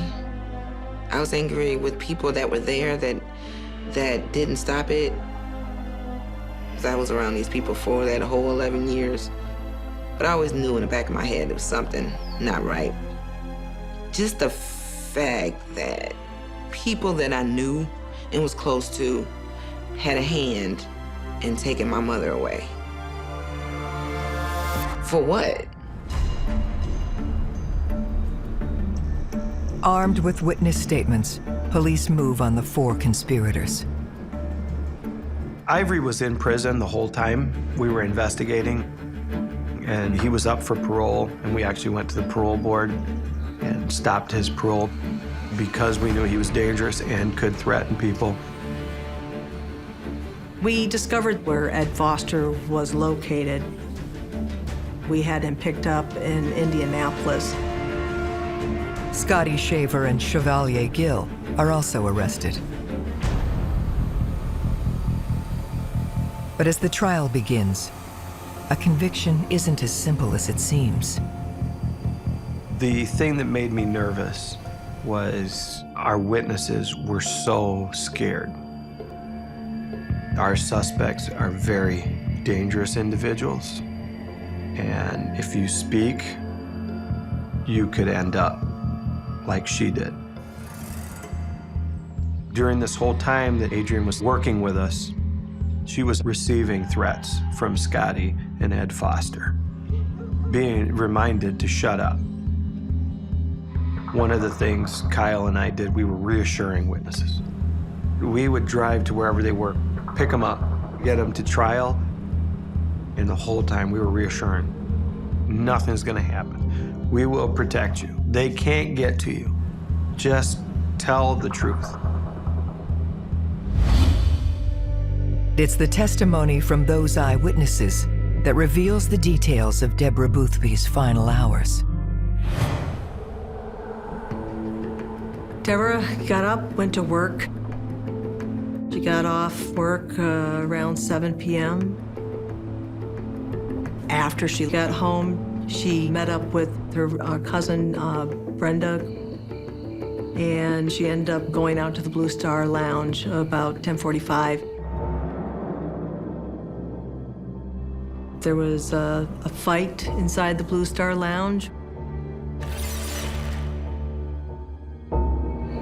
And eventually she was escorted out of the building about 12:30.